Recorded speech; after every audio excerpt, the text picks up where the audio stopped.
குணமாக்கி அவ்யக்த சமிகை 22 பிப்ரவரி 2024.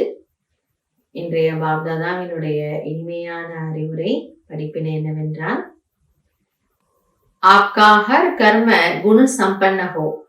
जिस समय जिस गुण की आवश्यकता है वो गुण चेहरे और चलन से इमर्ज दिखाई दे।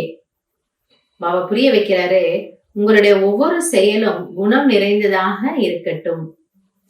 எந்த நேரம் எந்த குணம் அவசியமாக இருக்கின்றதோ அது உங்களுடைய முகம் மற்றும் நடத்தையில் தென்பட வேண்டும். मानव कर्म के समय सरलता के गुण की मधुरता की आवश्यकता है। चाहे बोल में चाहे कर्म में अगर सरलता मधुरता के बजाय थोड़ा भी आवेशता या थकावट के कारण बोल मधुर नहीं है, चेहरा मधुर नहीं है, सीरियस है, तो गुण संपन्न तो नहीं कहेंगे ना. அவங்க சொல்றாரு, உதாரணத்துக்கு நீங்க ஒரு சேவையில இருக்கீங்க. இப்ப சேவையில இருக்கும்போது இப்ப இந்த சேவை நடக்கணும், இந்த காரியம் நடக்கணும், இதை செய்யணும், அதை செய்யணும், அப்படி நிறைய பல விஷயங்கள் நம்ம முன்னாடி வருது. புத்தி ரொம்ப நிறைய விஷயங்கள்ல நிரப்பி வச்சிருக்கிறோம். இப்ப அந்த சேவையினுடைய அந்த பரபரப்பின் காரணமாக அல்லது இதுல நம்ம கொஞ்சம் எக்ஸாஸ்ட் ஆயிட்டோம், டயர்ட் ஆயிட்டோம், அப்ப யாரோ ஏதோ வந்து கேக்குறாங்க, உடனே நம்ம ஆவேசமா பதில் சொல்லிடுறோம். அல்லது களைப்பின் காரணமா ஸ்தூலமா களைச்சு போயிட்டோம், ஏற்கனவே நான் ரொம்ப களைப்பா டயர்டா இருக்கிறேன், அப்ப வேற வந்து இவங்க 1000 கேள்வி கேட்கறாங்க. அப்ப நம்ம சில நேரம் என்ன ஆயிடுறோங்கிறது பாபா, அந்த பேச்சுல எவ்வளோ ஸ்வீட்னஸ் இருக்கணுமோ இருக்கிறது இல்லை. ஏன்னா பாவம் ஆத்மா மற்றும் சரீரம் கலைச்சு போயிருக்கு. அப்போ அந்த இடத்துல உங்களுக்குள்ள அந்த ஒரு இனிமைத்தன்மையான குணம் இருந்திருக்கணும். ஆனா அங்க இல்ல அப்படின்னும் பொழுது அப்ப பாபா சொல்றாங்க, ஏதோ ஒரு குணம் அங்க குறையுது.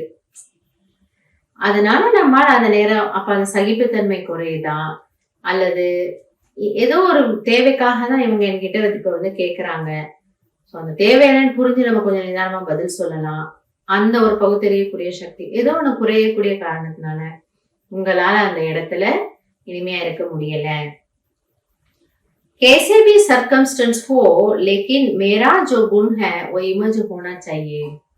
ஆனால் சூழ்நிலை எப்படிப்பட்டதாக இருந்தாலும் சரி, இது உங்களுடைய குணமாக இருந்தால் அது தானாக எமர்ஜ் ஆகும். எப்படி நம்ம சொல்றோம் இல்லையா, என்னோட நேச்சர் அப்படி, நான் அப்படிதான் இருப்பேன் அப்படின்னு நம்ம சில இடங்கள்ல ஏதோ ஒரு விஷயத்துக்கு சொல்றோம். இப்ப பாபா சொல்றாரு, இந்த ஸ்வீட்னஸ் என்பது கூட இது உங்களோட நேச்சர் ஆக்கிக்கோங்களேன்.